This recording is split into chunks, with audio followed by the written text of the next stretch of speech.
is Michelle. I studied abroad in Argentina in Buenos Aires, and the university I studied was called Universidad del Belgrano, and my major is global studies. I decided I wanted to experience South America, specifically Argentina, and I fell in love with the environment and the culture. The people are very passionate and loving. The culture is very warm, and Buenos Aires specifically is a big, eclectic city with so much going on. In this program specifically, you're required to stay with a host family for the semester or the quarter system. And within that options, you have a choice between having meals with your host family and not having meals. I personally chose having meals with my host family, and I'm very grateful for that because I lived with this beautiful 70-year-old woman who looked like she was 40. She was a fashion designer, and her daughter lived with her who was 26, because in Argentina you don't move out until you get married. I had the opportunity to live and eat and celebrate all these holidays.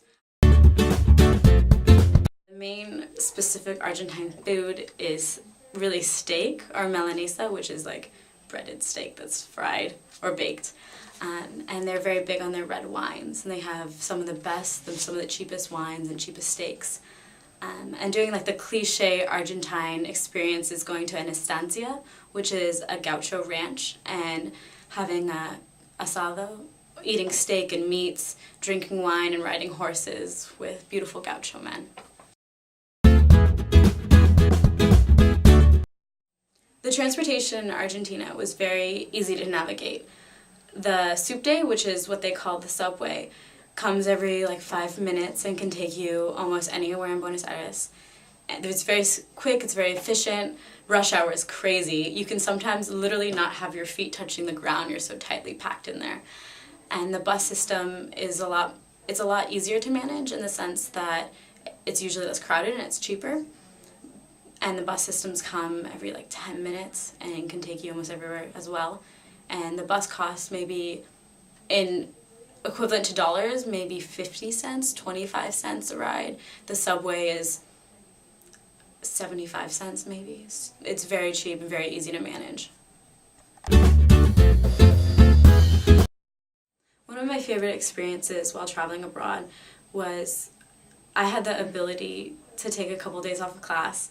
You're allowed to miss, I believe, 3 or 4 days, 3 I think, before it affects your grade. You actually can't pass your class if you miss more than 3 classes.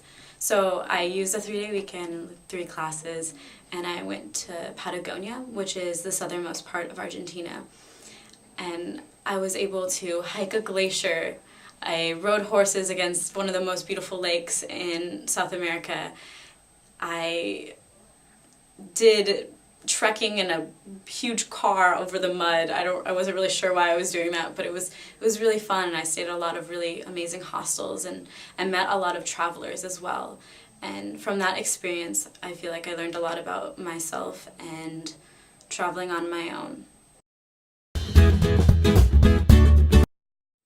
One thing I wish I knew before I went abroad was how to make friends with either locals or other exchange students. I met a lot of people in my classes, but for me I wanted to utilize a bigger space.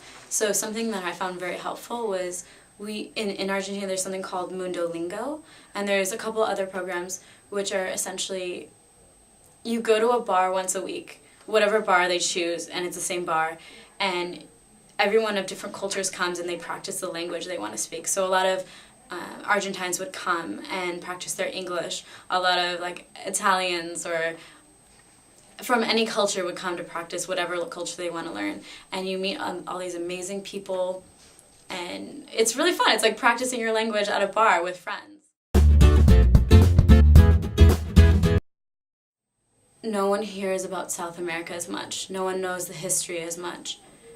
And I felt that choosing somewhere challenging and somewhere that people don't go as often would give me the opportunity of a change of perspective in a way. Going to Europe and going to a place that I know very well through history, it would help me grow in a different way.